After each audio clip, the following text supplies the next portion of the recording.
Olá, pessoal, tudo bem? Vamos para mais uma aula da nossa matéria, Administração Pública Brasileira. E nessa aula, vamos trabalhar um tema muito importante, que a temática da aula é descentralização e parcerias, mas vamos focar, como já falamos da descentralização, protótipo, delegação, já abarcamos essa parte mais administrativa do assunto, né? Vamos agora trabalhar, né, especificamente a parte das parcerias, né, especialmente as parcerias público-privadas, tá?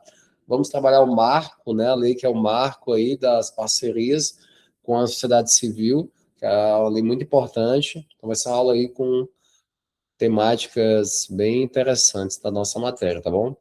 Então só vou compartilhar aqui a tela com vocês.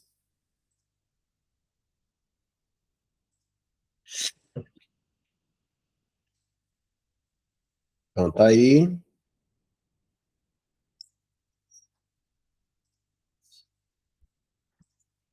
Então, pessoal, inicialmente, né, claro, né, o Estado, ele não opera no vácuo, né, óbvio, né, porque a demanda do Estado é uma demanda enorme, né, então imagine, o Estado ele não tem capacidade para operacionalizar tanta coisa, né, a gente às vezes pensa assim, mas porque o Estado não dá conta disso, não dá conta daquilo, isso era para ser obrigação do Estado, será? Será que realmente o caberia ao Estado tratar desse assunto, dessa temática específica, né?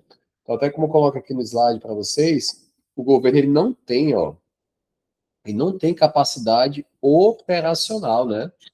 Muito menos capacidade orçamentária para executar todas as políticas públicas de maneira isolada.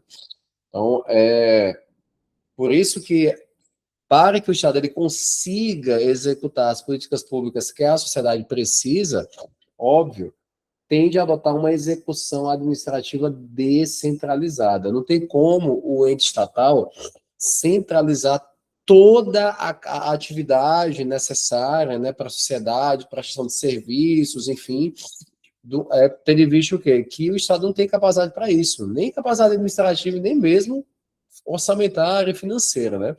Por isso, a importância de adotar métodos descentralizatórios, de descentralização. E aí, nós temos aqui, né, a Agenda 2030, né, da ONU, tá, que reconhece, certo, que o desenvolvimento sustentável requer meios de implementação estruturados, né, que é o ODS 17, da UNITIS, ela adota, né, os ODS também, tá, e aí, nesse âmbito todo, nós temos um engajamento que é importante, né? Além dos governos, né, o Estado em si, a importância de uma atuação conjunta com o setor privado, né, as empresas, né, enfim, e a sociedade civil, tá? Mais uma vez, pessoal, demonstrando essa execução aqui descentralizada, tá? Justamente, né, nessa parceria que é importante que o Estado ele adote com a sociedade civil e também com o setor, né, privado. Então, por isso a importância do compartilhamento de conhecimento, tecnologia, expertise e recursos. Muitas das vezes a expertise do setor privado é muito mais avançada do que a do Estado, né? O setor privado ele busca o quê? Ele busca o lucro, ele busca o capital, né? Então, para ele conseguir, ele tem que estar ali se atualizando, né, avançando cada vez mais no desenvolver das suas respectivas atividades. O Estado já não é assim. Não que o Estado também não se modernize, mas, lógico, ele vai a passos mais lentos do que o setor privado. Por isso a importância de trazer essa visão do setor privado, esses avanços para a melhoria da prestação de serviços públicos, né? E aí, o motor da descentralização é justamente o que? A governança multinível, né? O próprio Tribunal de Contas da União, pessoal, TCU, ele fala que a descentralização de políticas públicas exige o quê? Um arranjo de 6 componentes vitais. Então, uma falha nesses arranjos, né, cria uma profunda desigualdades. Que arranjos são esses? Primeiro, né, a atribuição de responsabilidades. Quem faz o quê? Né? O que é papel do Estado e o que pode ser, né, trabalhado pelo setor privado. Né? Então, por exemplo, nós temos a exploração de petróleo e gás, que é da Petrobras, né, que aí é o Estado. Mas nós temos, por exemplo, a atuação na área bancária, os bancos. Então, temos bancos estatais, mas também temos bancos, né, privados. Então, nesse ponto aí, a gente pode entender que o setor privado pode atuar tranquilamente. Setor de telefonia, móvel, né? Hoje nós temos várias empresas, antigamente era o Estado que concentrava isso também. Outro ponto é o financiamento, como a responsabilidade ela é paga, né? Esse é um questionamento importante também, o que, é que vai caber ao Estado, o que vai caber ao setor privado, a capacidade dos entes, né? O executor tem qualificação técnica, né? Isso é importante também. Mecanismos de cooperação, como os atores conversam, né? Monitorar e avaliar, isso aqui é importantíssimo, medir, né, como essa parceria ela está dando certo, quais frutos ela está gerando, né, para a sociedade, isso também é importante. E nós temos aqui abordagem de desigualdades territoriais, né, como evitarmos assimetrias regionais, isso aí também, né, é algo importante, que infelizmente no Brasil existe isso, né, essas assimetrias, e aí, claro, se você vai desenvolver essas parcerias, é importante também pensar aí nesse ponto, né, importante também, certo? Então, atenção nessas 6 questões aí. E aí, nós temos alguns fluxos, né, 5 fluxos de viabilização. Primeiro, transferência financeira, né, o dinheiro orçamentário que é enviado para estados e municípios ou entidades sem fins lucrativos, através de convênios, contratos de repasse, tudo isso advindo do Tesouro Estadual, certo? Se for a nível federal, o Tesouro da União, que é operacionalizado pelo Banco Central no Brasil, através do Banco do Brasil, né, tem a Conta Única da União, né, que é a CUT, né, Conta Única, na verdade é Conta Única do Tesouro, né, Conta Única do Tesouro. Outro ponto, né? Esse fluxo 2 aqui, nós temos o que? A descentralização de crédito, né? Então, o recurso ele não sai da conta única da União, movimenta-se entre órgãos federais via termo de execução descentralizada, tá? Isso já é uma área, né, da gestão pública, que é o planejamento financeiro orçamentário, especificamente a execução orçamentária, tá? Inclusive, a matéria que eu dou lá na Fundação Getúlio Vargas, inclusive. E temos a renúncia fiscal, que é um fomento importante. Então, ó, o Estado ele abre mão de arrecadar. O recurso ele é captado diretamente do pagador de impostos para o projeto aprovado. Eu sei que também é uma forma de agilizar, né, essa descentralização. Temos também a compra, né, que é centralizada pela União, né, e doação física também, doação de viaturas, livros, né, para um ente executor. E quando não há transferência, que são acordos pactuados apenas na cooperação técnica, né, inteligência mútua, ou expertise sem troca, né, patrimonial, apenas, né, a troca de conhecimento, tá? Isso aí também é uma ferramenta muito importante. Tudo isso, né, canaliza, né, uma ação que gera um resultado. Tá vendo aqui, ó? Então, o Tesouro, ele repassa essas questões aí, né, transferência financeira, descentralização de crédito, renúncia fiscal, bens materiais, a ausência de transferência, mas transferência de conhecimento que gera um resultado que a gente pode falar na gestão pública, gera um valor social, né? Gera benefícios à sociedade, que sempre o foco tem que ser o interesse público. Quando a gente fala interesse público, é o interesse da sociedade, tá certo? E aí, pessoal, o regime jurídico, né, de uma parceria depende fundamentalmente da natureza do parceiro, né? O Estado fala idiomas legais diferentes com cada setor. Então vamos lá. Primeiramente, temos o terceiro setor, temos aqui as organizações da sociedade civil, organizações da sociedade civil de interesse público. Então são entidades privadas sem fins lucrativos, tá?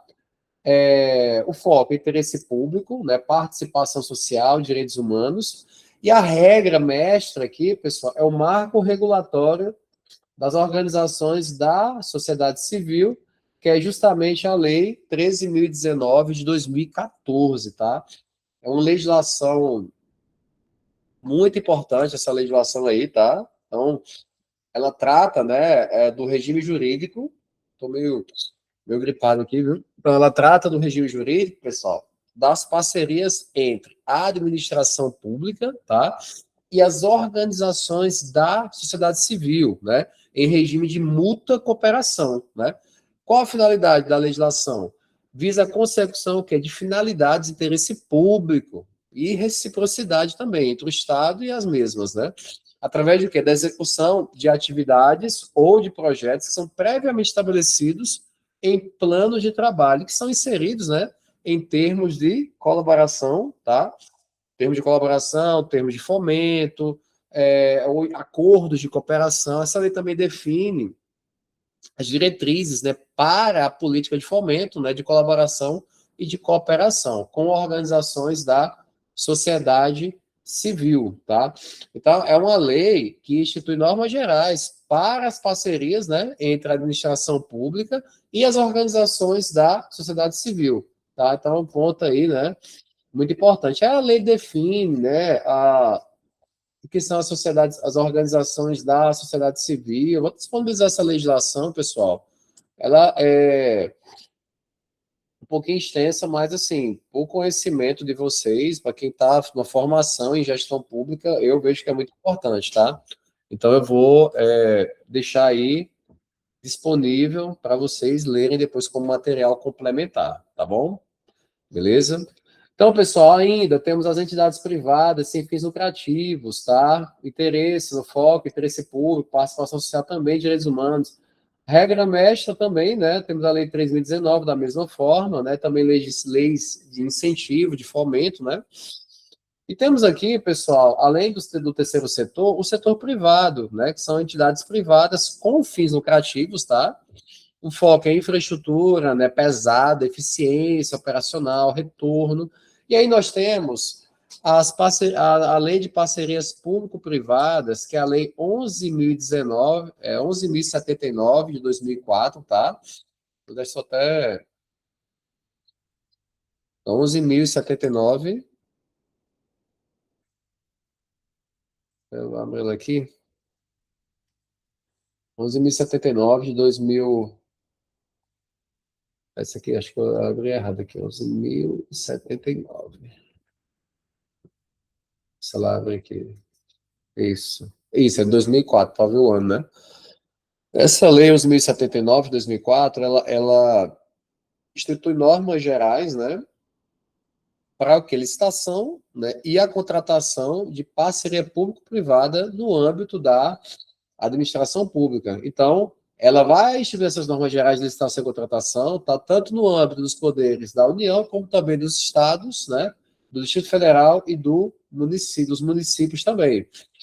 Ela também se aplica, pessoal, às leis das parcerias público-privadas, aos órgãos da administração pública direta, né, tanto os poderes do executivo, legislativo, fundos especiais, autarquias, fundações públicas, empresas públicas, sociedade de economia mista, então, enfim, né? E aí ela define o que vem a ser a parceria público-privada, que é justamente o quê? Um contrato, né, administrativo de concessão na modalidade o quê? Patrocinada ou administrativa. E quando fala concessão patrocinada, é justamente a concessão de serviços públicos, né, ou de obras públicas, né, quando envolver o quê? De maneira adicional, a tarifa que é cobrada dos usuários, uma contraprestação pecuniária do parceiro público ao parceiro privado. Então, na concessão patrocinada, o Estado ele vai injetar dinheiro ali no parceiro privado. E nós temos a concessão administrativa, que a lei trata, que é o que? O contrato de prestação de serviços, né? De que a administração pública ela é usuária, de maneira direta ou indireta, ainda que se envolva, né, a execução de obra, o fornecimento e instalação de bens. Tá? Outro ponto que eu falo que não constitui parceria público-privada é chamada concessão comum, que é aquela concessão de serviços públicos ou de obras públicas, né? Quando não envolver nenhuma contraprestação pecuniária, do parceiro público ao parceiro privado. Então, se não tem prestação pecuniária nenhuma, não constitui parceria público-privada, tá? Então, esse é um ponto também importante, é uma lei importante, a lei 11.079, né? Quem quiser depois aí dar uma lida, né? E temos aqui, pessoal, a lei de concessões, que é a lei 8.987 de 95, tá? A lei de concessões, também a lei é uma legislação muito importante, tá? Que fica aí para quem quiser, né, estudar depois, tá? 8.987. Vamos lá, como é que eu o nome dela aqui? É de 95. Ela dispõe, né, trata sobre o regime de concessão e permissão, né, da prestação de serviços públicos, tá? E aí ela fala lá que as concessões de serviços e de obras públicas e as permissões de serviços públicos serão regidos, né, conforme o artigo 175 da Constituição, por essa lei, né? E aí, ela trata sobre as concessões, a questão do serviço adequado, os direitos e obrigações dos usuários, política tarifária. Então, está tudo lá na lei 8.987, para quem quiser depois dar uma estudada, tá certo? E aí, pessoal, em relação ao terceiro setor, né, e a revolução do marco regulatório, que é a legislação, que é essa aqui, né, a Lei 13.019, né? Então, em relação às organizações da sociedade civil, né, em 2020, o Brasil ele, contava com 815 mil, né, 676 organizações da sociedade civil em 2020, tá? Aí entra associações, fundações, cooperativas sociais, e elas possuem uma capilaridade territorial, né, muito grande, e criam tecnologias sociais inovadoras onde o Estado não alcança, então elas geram valor social, né?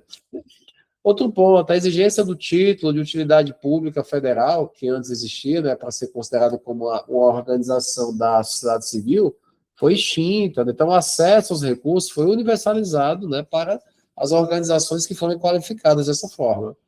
Outro ponto, a lógica de convênios, né, foi substituída, né, que ela era desenhada para entes públicos, né, por instrumentos que respeitam que a natureza privada e inventiva das organizações sociais, tá? Que isso, claro, você está no setor privado, é natural que a inovação, a tecnologia nova, a natureza inventiva das atividades, né, do setor privado devem ser respeitadas e, inclusive, o ente público ele pode, de certa forma, também se beneficiar com isso, tá? E aí temos os três instrumentos do marco regulatório das organizações da sociedade civil. Primeiramente, temos o termo de fomento, né? Nele, eu tenho transferência financeira do parceiro público para parceiro privado, né? A iniciativa da proposta nasce da organização da sociedade civil, então essa sociedade propõe a ideia ao governo. Aí cabe o governo analisar ou não, se vai fomentar a atividade ou não. Temos o termo de colaboração, que também existe transferência financeira do ente público ao ente privado, né? Agora, aqui, no termo de colaboração, a iniciativa da proposta nasce do governo. Então, o Estado define a política pública e busca a organização da sociedade civil, né, para executar. Então, termo de fomento, a iniciativa parte da própria organização da sociedade civil, termo de cooperação, a iniciativa nasce do próprio governo, né? Já o acordo de cooperação, pessoal, não há transferência financeira. O foco aqui é o compartilhamento de infraestrutura, expertise ou força de trabalho para um fim comum. Então, eu vou compartilhar conhecimento, né, e instrumentos materiais, tá? Isso que eu vou fazer, né? E a nota importante, observação, todos exigem transferência, chamamento público, né, como regra, e prestação de contas rigorosa, né, focada em resultados, tá? E aí, pessoal, alguns regimes específicos, né, e leis de incentivo, especificamente em relação à renúncia fiscal. Então, as organizações sociais, né, temos o contrato de gestão, regido aqui pela Lei 9.637, né, e comum, é muito comum na saúde, na cultura, tá? E temos as organizações da sociedade civil de interesse público, que é aqui o instrumento, o termo de parceria. Então, tornou-se obsoleto, né, com o marco regulatório, que agora não fala mais em termos de parceria desde que veio o marco regulatório, justamente, né, aqui com a Lei 13.019 de 2014. E temos a Lei de Incentivo ao Esporte, né, com foco em projetos esportivos, né, envolve crianças, atletas de alto rendimento. Temos a Lei Rouanet, que são aportes, são dedutíveis de imposto de renda, pessoa jurídica e pessoa física, né, para espetáculos, livros, artes visuais. E temos o PRONON e PRONASC, né? Foca em oncologia e pessoas com deficiência, oncologia, né? Acho que salvo a situação de câncer, enfim, né? Então tem um fim social muito importante. Setor privado, parceria de investimento. Então, quando a política pública, especialmente infraestrutura, exige aportes iniciais pesados, né? Que o orçamento estatal não comporta ou demanda alta eficiência operacional, o Estado recorre às entidades com fins lucrativos. Então, tem horas que o Estado precisa do investimento, né, privado, tá? Então, nota 1 aqui, né, primeiro ponto, parceiro privado constrói o ativo, depois opera e explora a longo prazo e depois retorna ao Estado no fim de contrato, tá? Então, o que é um bem reversível, né, que trata lá? Então, em parcerias de investimento, os ativos construídos ou utilizados pelo parceiro privado não são dele para sempre. Ao término do contrato de longo prazo, a infraestrutura, por exemplo, rodovia, hospital, retorna ao domínio do poder público. Então, sempre vai voltar uma hora para o domínio do poder público, não fica aí, né, nas mãos do privado. Então, quem paga a conta, né? Em relação à concessão comum, que está na Lei 8927, tá? 95, quem paga é 100% o usuário, paga através de tarifas, pedágios, enfim, tá? E quando usar projetos financeiramente autossustentáveis, como rodovias de alto tráfego, distribuição de energia, sem contraprestação do Estado. O Estado aqui não vai dar nada na concessão comum. Já na parceria público-privada patrocinada, quem paga é o usuário, né, que paga a tarifa, mais o Estado através do patrocínio, né? Então tem uma participação também do Estado. E a tarifa existe, né? Mas não cobre o alto investimento, metrô, saneamento básico, enfim. Então tem que ter a, a transferência financeira do Estado, que é por isso que é patrocinado, o Estado patrocina isso, né? Perante a iniciativa privada, com o fins também de beneficiar a sociedade. E temos a parceria público-privada administrativa, né? Também está na Lei 8.079 de 2004, então quem paga 100% o Estado, né, sem cobrança ao usuário, isso é importante, o usuário não paga nada, só o Estado, e o Estado é o usuário direto e indireto, presídios, centros administrativos, contratos maiores que 20 milhões e entre 5 a 35 anos de duração, né, também. Então, são pontos importantes aí das parcerias público-privadas. A delegação e alienação, né, que é a desestatização. Então, concessões e parcerias público-privadas, o Estado ele continua o dono, ele tem a propriedade, tá, do bem. A duração é temporária, que é um contrato com prazo fixo de 5 a 35 anos, né? E o que acontece aqui? O parceiro privado apenas ganha o direito de operar e explorar o bem e serviço, né, durante a vigência, devolvendo depois. Então, tem esse direito adquirido por parte do parceiro, né, privado. Em relação na privatização, a propriedade ela é privada de maneira definitiva, a duração para sempre, né, a alienação do ativo. O governo ele vende uma empresa estatal em leilão, o Estado ele arrecada capital e deixa de atuar como provedor, né? Assumindo com isso apenas o papel de ente regulador. Ponto importante também aí da privatização. Qual é o instrumento legal correto? Então, aqui tem um mapa de adesão. Nós temos o parceiro, né? Pergunta: se tem fins lucrativos? Não tem, que é do terceiro setor. Então, vai transferir recurso federal? Não. Acordo e cooperação. Vai transferir o recurso federal? Nesse caso, quem propôs o projeto? Se for a organização da sociedade civil, termo de fomento. Se for o Estado, termo de cooperação, de colaboração, tá? Termo de colaboração. Aí vem, o parceiro tem fins lucrativos? Sim, é do setor privado. O ativo será transferido permanentemente? Sim, eu tenho a privatização. Não, então eu tenho bem reversível. O projeto se paga só com as tarifas dos usuários? Sim, então tem a concessão comum. Não, eu posso ter uma parceria público-privada patrocinada, né? O usuário paga uma parte, ou posso ter a parceria administrativa, o usuário não paga nada. Então, isso aqui precisa, né, de dinheiro público, tá? Então, fica aí também essa reflexão para vocês, que é muito importante desse esquema aí, tá certo? Então, pessoal, essa era a nossa aula de hoje. Espero que você tenha gostado. Vamos postar o material para vocês lerem, estudarem, não só para aprender, também para a prova. Enfim, tá bom? Então, um grande abraço, bons estudos e até a próxima.